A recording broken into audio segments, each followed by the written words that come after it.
Hello everyone and welcome back to Superboy Beyond, and for the third week in a row, just purely because these damn cliffhangers, man, I want to see what happens. We are back with the Kirk Alyn Superman serial. You do realize, Tom, that probably at the end of this episode, you're going to want to. I'm going to want to, but I think 3 episodes, I think that's pushing it, you know? It's 3 weeks in a row of non-Superboy content. And I think the episode before this was a Ruby Spears, so yeah. We should probably go back to Superboy for next week. Yeah. But yeah, this is episode 3, the Reducer Ray. Should we just get straight into this? Absolutely. Okay. If this is your first time watching one of our YouTube reaction videos, and I don't know why it would be, considering this is part 3 of this series, but I'll explain it anyway. You won't hear any of the audio from the episode. You'll see a very heavily filtered version up there in the middle, but that's purely just so you can keep in time with us. If somebody phones you, knock at the door, whatever, you know. It lets you pause and then get back into the episode with us and make sure you're still watching along in sync. But you will need your own version of the episode to watch alongside us for the full effect. But yeah, you know the deal. It's like those YouTube reaction things, but it's what they tend to do on Patreon, where you have to get your own version of the movie or TV show. Yeah. We'll count you in with a 3, 2, 1 play, and as long as you hit play when we do, we'll be off and running. So get ready. This is episode 3, the Reducer Ray. In 3, 2, 1, play. And here we go.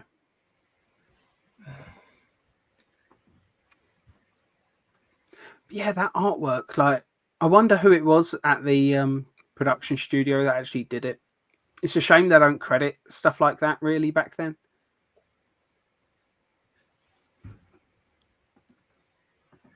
Yeah. And it's funny how they say it's based on the comics, but it's adapted from the radio plays. I guess it just shows how influential those radio productions were, that they felt the need to, you know, credit it in that way. Yeah, and the character of the Spider Lady in this first serial is basically a variation on a character that was in the radio play called the Scarlet Widow.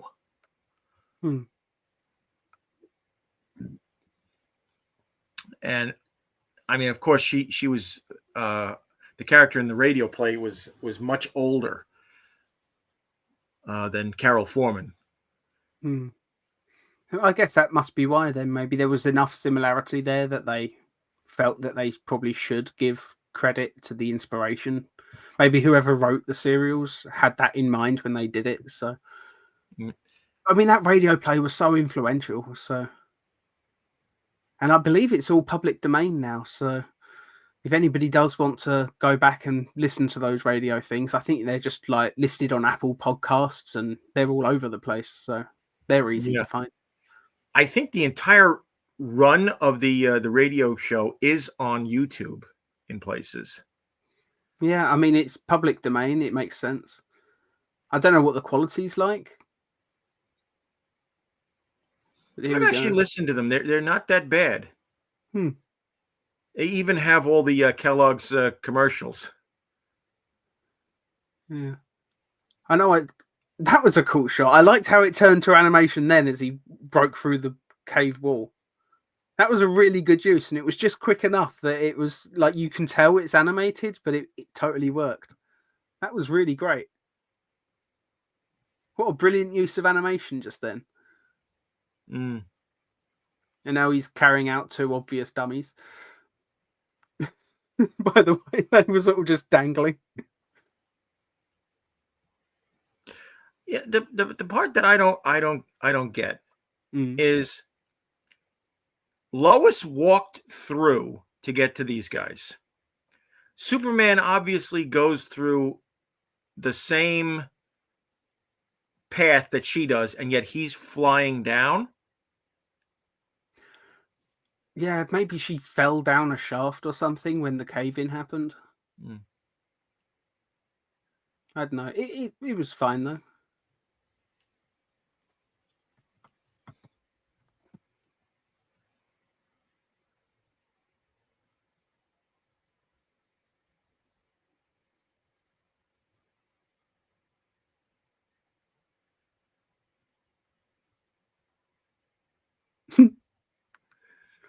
He's in the room. I love that.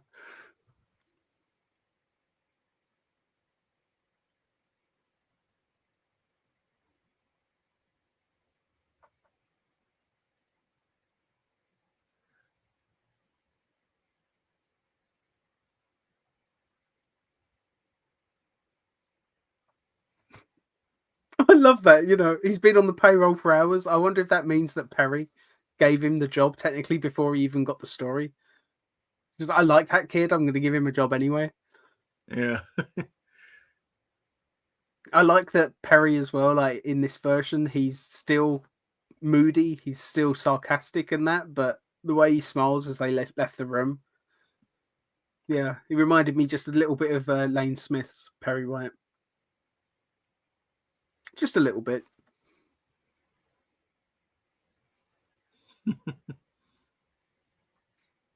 Kirk Alyn really is very good in this role. He really looks the part. And I do think the padding on his suit looks better than George Reeves. I think they went a little bit too far with George. Yeah. And they probably didn't even need to because he was in good shape. Maybe that was the point. Maybe he was in too good shape, so the padding just went a little bit over the top. Still, not quite as bad as Superman and Lois's early padding in that suit. My God, those shoulders were ridiculous. Mm. Yeah, I really like Kirk's suit. I think the only problem I have with it is something I didn't notice until you pointed it out last episode, is just how short that cape is. Like, I'm not someone that needs it to be like super long, like dragging on the ground, like the Zack Snyder Superman cape, although I do think it looks pretty good most of the time. I would have it just a little bit higher than that. Like, it shouldn't be dangling on the floor like Batman, Yeah. but it should be at least down to his boots, you know?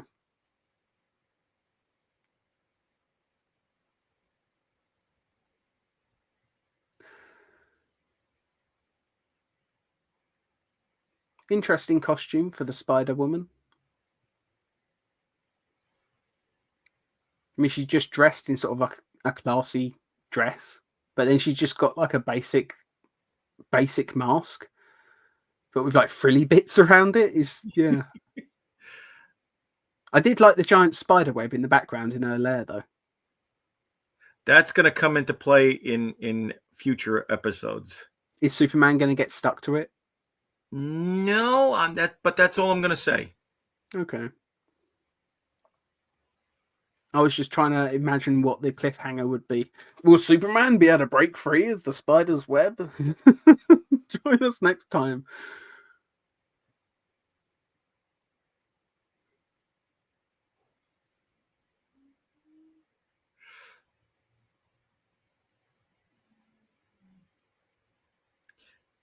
The interesting thing about her design, you know, the costume that she's wearing, is back in those days, you know, bad guys who were female were always dressed to the nines. Mm. I mean, there's versions of Catwoman where she's basically just dressed in like a high class sort of dress, isn't there? Yeah. No, it's a very similar costume to what I imagine a Catwoman from this era would have looked like on screen. They just would have given her the ears, and that would have been the only difference. Yeah.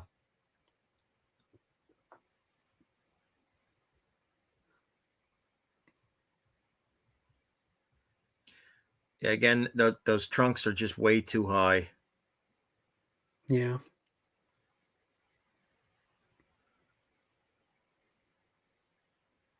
But I think that's a similar problem though that I have with the George Reeves suit. I think his trunks are a bit too much at times as well. I don't think they need to be quite that big. You just maybe an inch and a half lower, and it'd be fine. Yeah. And maybe that's part of the reason why the cape doesn't seem to work for us. Maybe. Maybe if the trunks were a little bit smaller, the cape wouldn't stick out like a sore thumb quite as much. Although, as I say, I didn't really notice it in episode 1. Yeah. I like, though, that Superman's been doing this for a very short amount of time. and already he's being called in for meetings and stuff with this because it's like, well, we need Superman's help with this. It's just, yeah, He's earned, Metropolis has already earned like yeah, he's earned yeah, their respect, and yeah.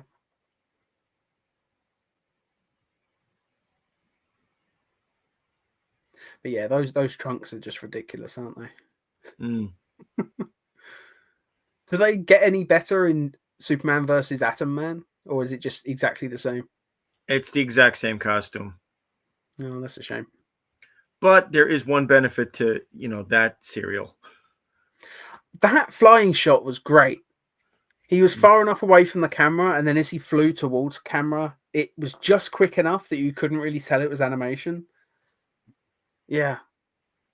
Sorry, yeah, I just love how the animation works in this. I think it looks great.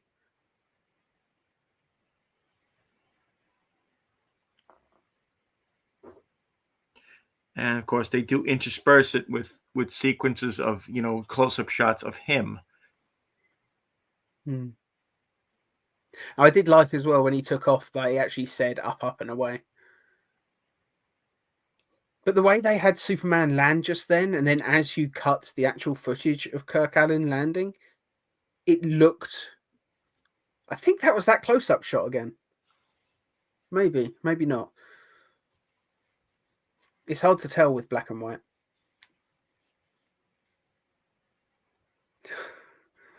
That's cool. You can't actually see the beams, but you can see the effect of his heat vision. Well, at this time, they didn't call it heat vision. It was still just the heat from his X-ray vision. Just concentrated X-ray beams, I guess.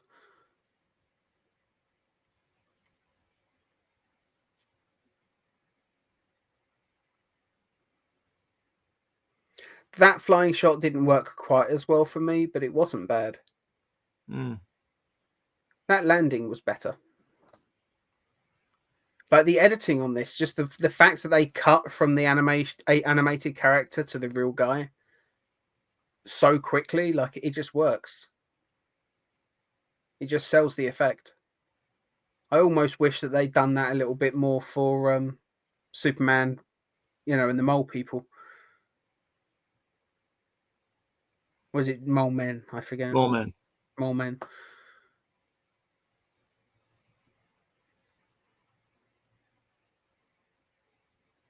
Because yeah, there's only like one real flying shot that they use animation for in that movie, isn't there?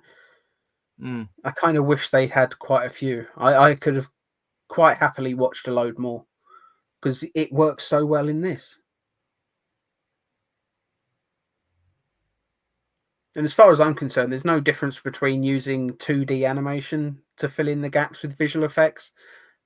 I mean, now it's still animation. It's just it's 3D animation instead. It's all Yeah. still animation. They very rarely actually use green screen and actual flying shots these days, which is a shame, I think.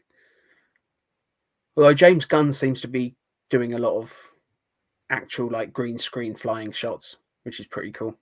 People thought there was a CG face on a shot of Superman in the recent TV spot. It turns out it's not. It's just the way the lens is on the camera. Yeah.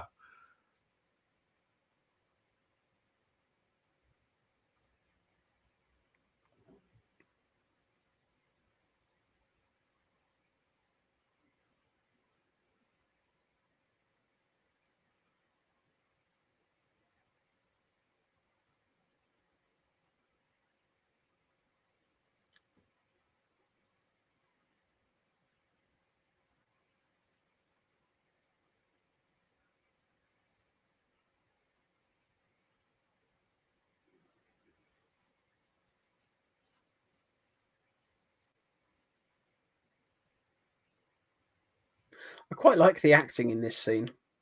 It's a little bit more subtle than the acting in some of the other stuff. It's like, yeah, it's a little bit more modern style acting. It's less theatrical. I know there are only a couple of side characters, but I think it's worth giving props when I see it. Yeah, it's more realistic Mm. in It the was way they're subtle. doing things.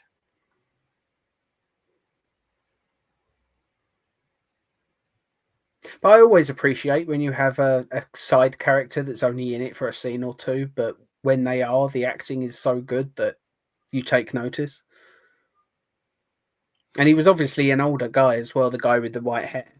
So he must have had a tremendous amount of experience, I'm guessing. So. Mm.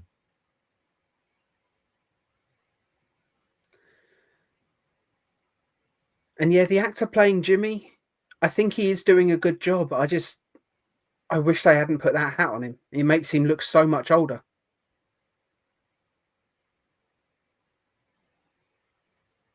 Yeah, putting the hat on Kirk Alyn definitely does help to his portrayal of Clark. But it has the opposite effect for Jimmy. Yeah.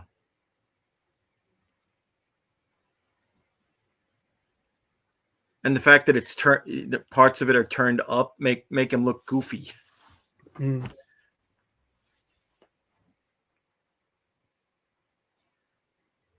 Does Lois wear that hat in every scene? Because I think so. wow. Well, it's a good thing it's a good hat,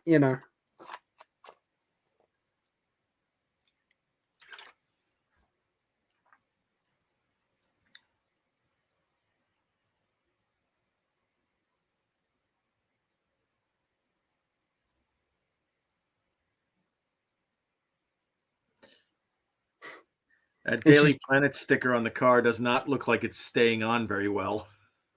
No.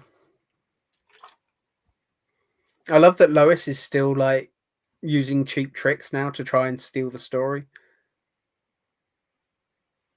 Because as soon as Clark gets behind, she's now going to take the wheel, and yeah, here we go. I knew where she was going with that. She really doesn't like Clark Kent at this point, does she? Probably still thinks that he stole that story, which he kind of did, I guess. Yes, but that was how he got his job. Yeah. And I think the reason why she's acting the way she is acting is because she realizes I would have done the exact same thing. Yeah, it's a very Lois Lane thing to do. I know some people have a problem when, like, Clark Kent gets the job at the Daily Planet by essentially doing an interview with Superman, which is just an interview with himself. Some people don't like that he's using his identity to basically cheat his way into a job. I've always thought it's fine because, let's face it, once he's at the Daily Planet, he uses that position to do some really great things. Yeah, So and it's not like, for nothing, but Spider-Man does the same exact thing. yeah, it's Peter is exactly what constantly taking Spider-Man pictures does. of himself. Yeah, yeah.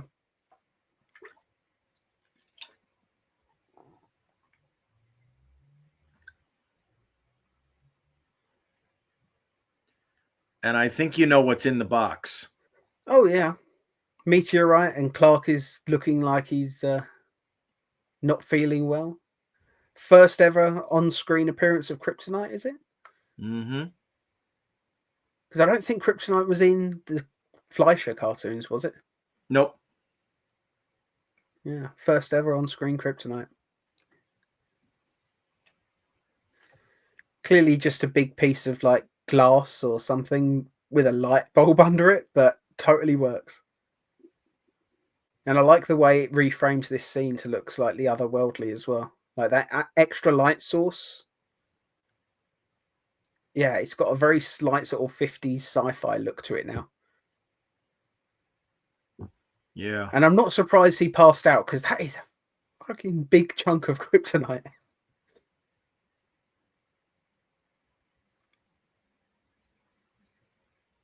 I don't remember any other version where the first time he encounters kryptonite is a piece quite that large. No. Maybe Lois and Clark with that first giant meteor chunk.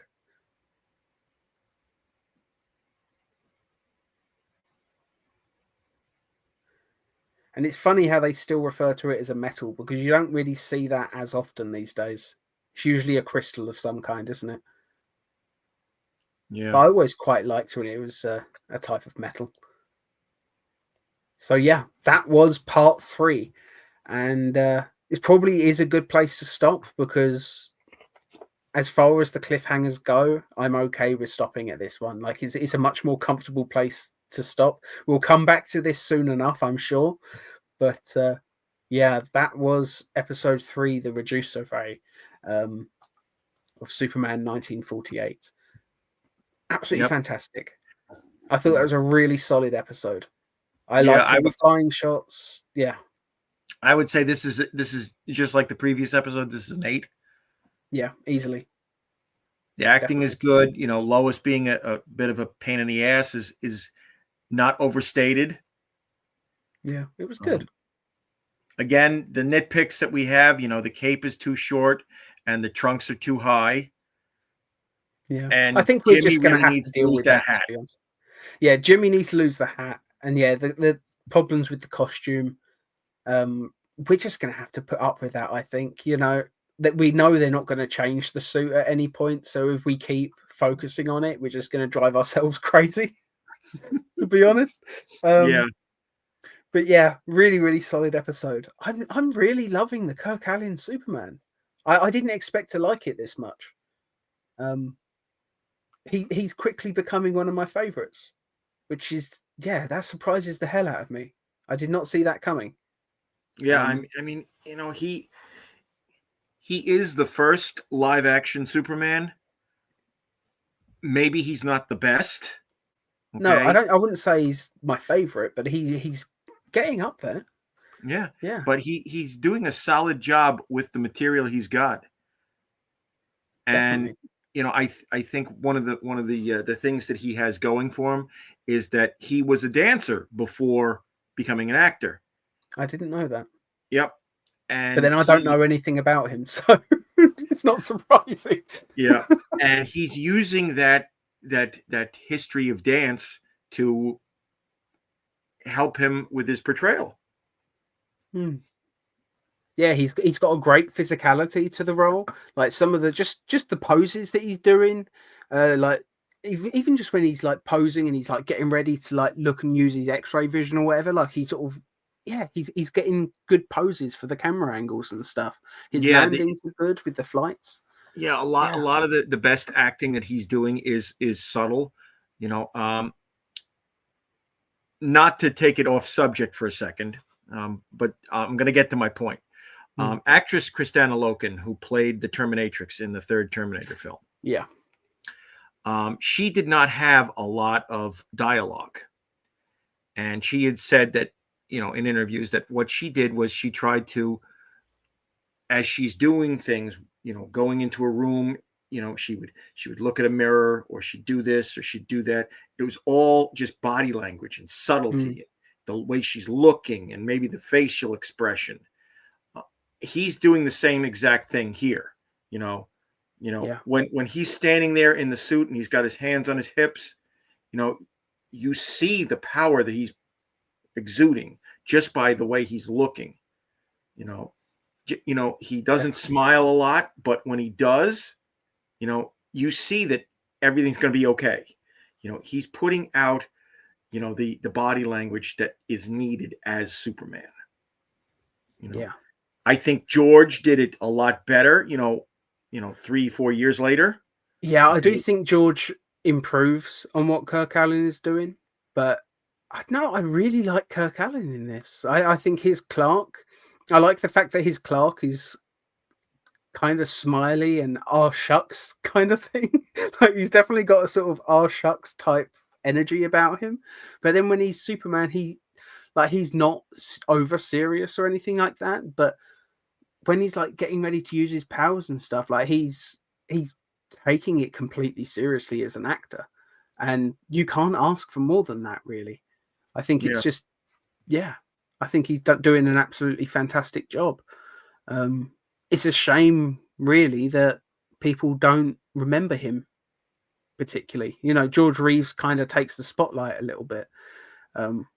I think, unfortunately, when people hear the old movie serials and stuff, they assume it's a bunch of 5-minute episodes or something stupid, and they don't think it's going to be worth their time. I think it's absolutely worth people's time to go back and watch this. Yeah, Yeah, just a even if you brilliant. watch the edited version, which was they took all 16 chapters and edited down into a movie, Hmm. you know, even that as a movie is great. I imagine the pacing would be so fast. Like, I mean, it'd be very difficult to get bored. Yeah, because Yeah. there's something happening every 10 minutes. I was going to ask if they'd ever done that. Obviously, that's not the version we're watching because it would take a very long time for us to actually get through. Like, we don't tend to react to movies very often here. I don't think we've ever actually reacted to a movie yet.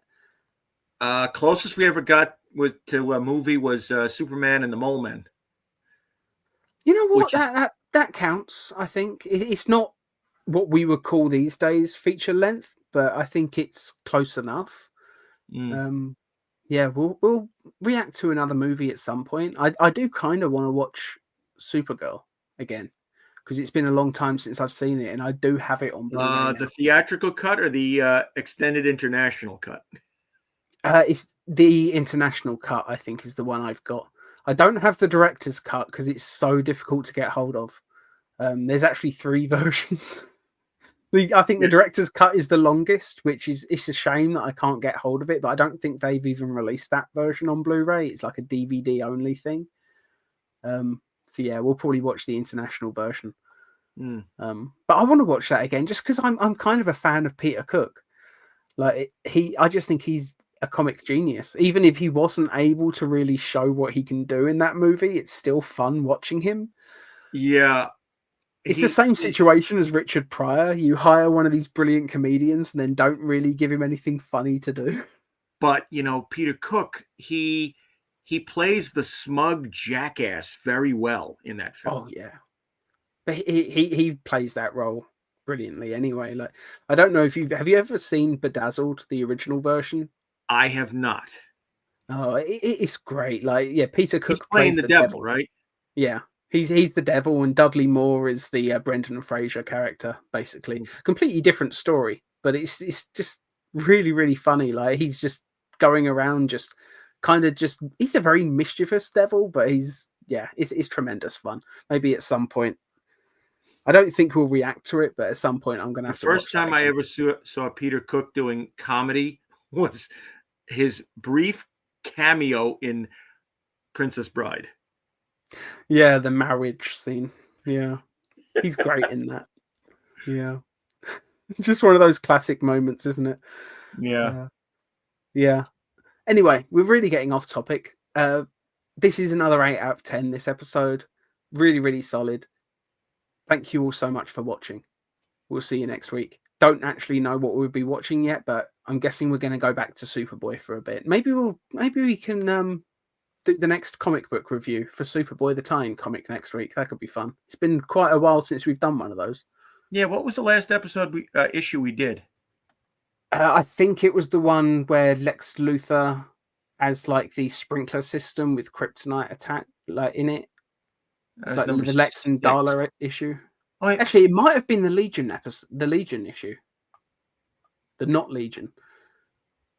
That was number 8. Yeah. Yeah. Okay. So Either way, we'll go back. We'll find out. We'll see what the last issue was. Maybe we'll do a review of the next one next week. okay. Okie doke. Thank you all so much for watching. We'll see you next week. Goodbye.